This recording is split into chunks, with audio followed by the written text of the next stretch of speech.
Welcome to Connecticut Newsmakers with Tom Monahan, your weekly look at the people, issues, and events shaping our state. Starts now on NBC 30 News, Connecticut's news leader. It's all about jobs. We've heard that from many people here in the state of Connecticut and also from many people up on Capitol Hill, including the governor. Very, very important that Connecticut retain the jobs that it has and also grow over the next several years and do the very best it can in providing jobs for the people of the state. A guest in this segment of the program is Charlie LeConte. She's director of the Connecticut First Coalition and also president of the Greater Hartford New Britain Building and Trades Council. Charlie, thanks so much for coming in and being with us on our program. Thank you. Good to have you here. Let me ask you a question, first of all, in terms of what, your group is all about. What do you try to do in this whole area? Well, it's so simple in concept and so difficult to sell. Connecticut First. Grow the economy from within. Ensure that business reinvests in their own workforce. Stop the downsizing, privatizing, letting our work out of the state of Connecticut in all industries. And my chief concern, naturally, is construction. So what you say, it's the concept is easy, getting it done is very, very difficult. Why so difficult? It seems like politically it's something that has been difficult to introduce to people, where people feel that opening the borders may have a better effect on the economy in Connecticut and bringing more out-of-state industry in. UConn, I keep saying, was a prime example of out-of-state contractors coming in and leaving a mess behind. Whom do you represent? Who are the people, who are the members? The Associated General Contractors and the Minority Contractors of Connecticut. And so by and large, we're talking about how many people, and I assume we're talking about the general Greater Hartford, New Britain area? Greater Hartford, New Britain area and beyond, as we continue to grow the coalition, just keep trying to tag on other groups besides construction, industries such as the machinists at United Technologies and so forth. As I mentioned earlier, a simple concept: keep the job in Connecticut, invest in the workforce, ensure that the workers in Connecticut are protected. That hasn't happened. We're losing jobs in that area, is big what time, you're saying? Big time. Again, industry coming into Connecticut, Walgreens in Windsor, bringing in an out-of-state contractor to do their work. The contractor base in Connecticut, both union and open shop, should have an opportunity to get those jobs for their workers and their companies. We should be fighting for that collectively because it's an industry issue. I want to see that happen. There are protective mechanisms in the law, one being pre-qualification now, where Department of Administrative Services can actually monitor the contractors and ensure that the good contractors get the work and the bad ones can't sit at the table. You take a project like the building of, say, a new facility for the ING group. What happens in something like that? Well, ING has been an ongoing discussion and a problem for the building trades per se. We have millions of dollars invested, our union dollars, with ING. We originally had started our discussions back in March to introduce a project labor agreement for that project. And as I mentioned on many occasions, the PLA has a proven track record to deliver on-time, quality construction. They were reluctant to negotiate. They seem to feel that it's easier to go and bid the work out for the cheap price, and that our investment and our partnership with them is something that they want to neglect. You take a project like that, how many, realistically speaking, how many people, how many members of the coalition do you think should be on a project like this?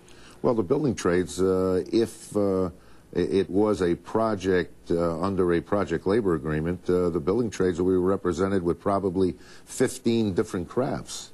And a project like this could have anywhere upwards of 150 to 200 workers. You talked about the UConn situation, that thing going on and on and on, UConn construction. The bad news about that is that I mentioned early on, have we learned from that mistake? Have the taxpayers really been told how much money has been lost and how much money it's going to take to fix it. More importantly, I don't think anyone could put a price on the loss of one life, and as we've read, there have been problem after problem with safety on those buildings. So I think we got to take a harder look. We got to do it better. We've got to ensure that that pre-qualification that I talked about is there, and now UConn does have, through the legislative process now, a pre-qualification system that they're going to have to at least look at their contracts better. Charlie, are you looking at any legislation that might be needed if nothing was done this past session? Certainly, and probably nothing would be done in a special session if they have one, but, you know, come after the first of the year, 2007, with a new legislature, and who knows, maybe a new governor, nobody knows, but is there legislation that should be undertaken? Well, the first thing with legislation, and I continue to tell legislative people and elected leaders that I feel like the industry right now has a lot of legislation that's very good, but I think we need more enforcement. Just introducing legislation for the sake of having another statute on the book is something that I think it's not the right thing to do. I just feel like what we have now in a lot of areas is good, that if we had more enforcement, it would be better. OSHA 10-hour during this session. Took us 2 years to get over the top with that, and again, try to comprehend why it was so difficult.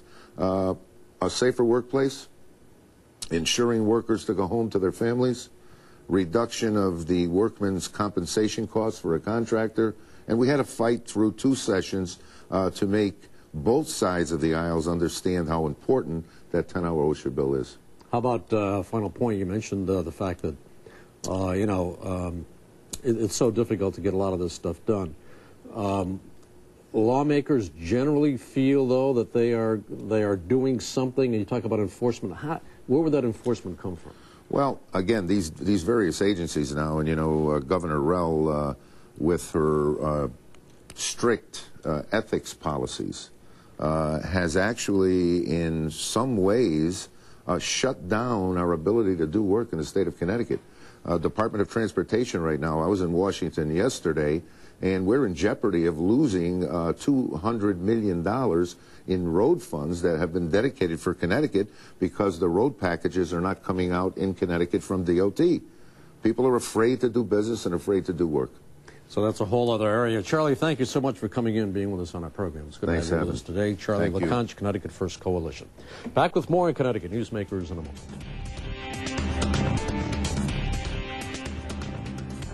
Let's continue to talk about jobs with Leila Campo. She is our guest on this segment of the program. She is president of the Associated Builders and Contractors organization here in the state of Connecticut. Leila, thanks so much for being with us on our program. Thanks you are for having us. statewide, is that correct? We are, yes. And you're the president statewide? Yes.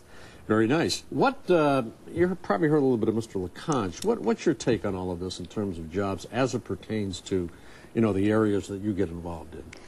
Well, I think some of the reasons that Connecticut faces a loss of jobs is because we've passed so many bills that are not really supportive of business in the state. And so businesses have a choice these days, and they tend to relocate. So we're seeing a huge loss in jobs. But, you know, I think I'd kind of like to focus on some of the things that passed in the legislative body this year that we're actually pretty excited about. Go. Well, actually, we are very supportive of the 10-hour OSHA bill, and I don't think Charlie really covered what that is, but that bill is going to require that before anybody can work on a school project or before they can work on any publicly funded project, that they're going to get 10 hours of OSHA training, which is just fantastic, especially some of the fields like electrical. It's really necessary that people get some formal safety training. But there's some other bills, too, and one is really interesting. It came at the end of the year.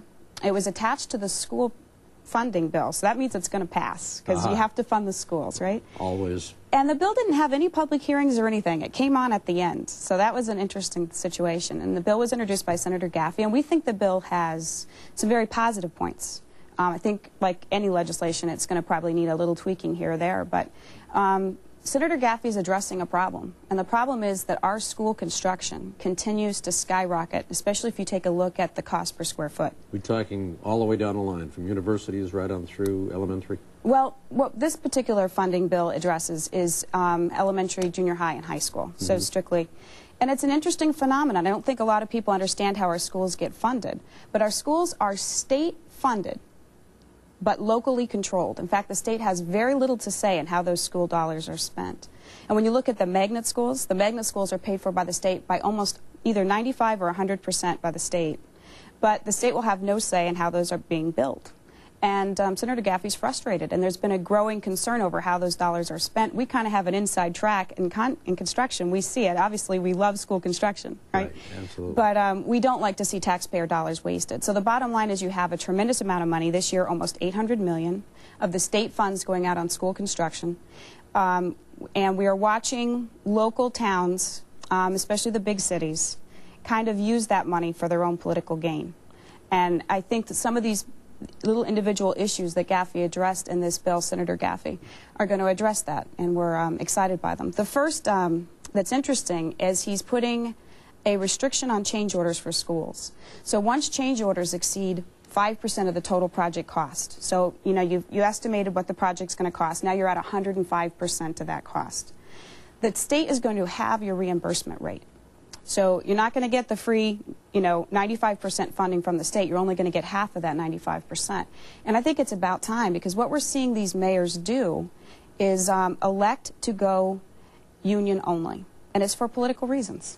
It's for political. We're seeing Mayor DeStefano, Mayor Perez. They're the two biggest ones that utilize these. They have tremendous amount of funding right now with the magnet schools that are being built. And strictly for political reasons, they're deciding to exclude 80% of the construction industry on these projects. The open shop market makes up 80%. And that's here, local workers, like Charlie's talking about. These are local workers here in Connecticut. And it's interesting because it drives up the cost.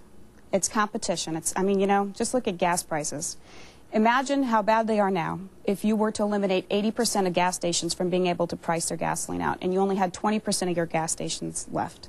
You would see prices surge. You would get gouging. And sadly, that's what happens in construction. I mean, we're all, free enterprise capitalists. If we know that our competition's just been reduced to 20%, we're going to mark up the prices. So the bottom line, the state is funding these. The politicians are using them to feather bed their political careers. The taxpayers are paying for it, and the school children are paying for it. Because when you're spending all this money on one or two schools, that's less schools that you can build overall. How do you get around this whole business of, once the money goes to a city or town, that they, the city has the right to do with it basically what it wants? I mean, if they can throw it at construction, but, they will determine, how much goes to what project, who gets hired, things like this. I'd like to see two things happen proactively. I'd like to see the state of Connecticut do a study on the cost impact of PLAs. We're on the inside of the industry. We know about what happens to the number of bidders you'll see on a project once you go union only. Instead of getting 5 or 6 bidders on a trade, you'll get 1 or 2. We can cite example after example, but I know we don't have time. So we know the cost impact is about 20%. We've done studies. We've done a study in Massachusetts. We found a 13% increase in a cost per square foot for a school. Connecticut, 17.9%. Cost per square foot. New York just did a study, over 20%. So when you just take a look at schools that are built open and competitively and their cost per square foot versus schools that are built union only and their cost per square foot, you see those kinds of numbers and a difference in the price. So we'd like to see the state do a study and then the state say, okay, Mr. Mayor, we're paying for 95% of your magnet school, but if you elect to go PLA union only, then you're going to have to pick up that 20% cost, 100% on your own. You're making that political choice. The state doesn't do PLAs, by the way. The state does not do them. So that is one thing we would really like to see happen in the next legislative session. You represent basically non-union workers? Yes, we are mostly open shop companies in Connecticut. And I'd like to talk about the Connecticut First Coalition. You guys started to talk about the WFSB project. You started to talk about the ING project, and I'd like to point out the hypocrisy. The statement is the Connecticut First Coalition is for Connecticut workers. As long as they're open shop union, we don't care as long as they're Connecticut. Well, WFSB and ING are getting the heck picketed out of them, and they're both being built by by Connecticut companies. Right. Connecticut companies. But the problem is they didn't cave to political pressure and go union only. And that project will still have union workers on it. That's the thing that is frustrating. These projects will still have, especially public projects, 40 to 50% of the work will go union. But Connecticut First, what they're really about is 100% union. Last little point on that. I can't drive home enough that this is not a wage issue. When you're talking about public construction, you might be sitting out there at home saying, you know what, if I'm going to pay a little extra for a school and I know that those projects are going to workers that are getting high wages and benefits, then I'm okay with that. But there's a state statute that's been on the books since 1936 that requires that any public project with more than $400,000 worth of funding, that those projects have union scale wages. We call it prevailing wages, but that equates to union scale, and every year those prices go up. So it's important to know it's not a wage issue, it is a political issue, and our school children deserve better. Leila, thanks so much for coming in and talking with us on our program. You've certainly made some nice points, and also you've raised some new issues that probably we should talk about down the road. So maybe we'll get you back on here, maybe with Charlie and a couple other people we'll talk about. I look forward to it. Thanks so much for being with us on our program. Leila Campo, our guest. I'm Tom Monahan. Thanks so much for joining us, and we'll be back next Sunday on Connecticut Newsmakers.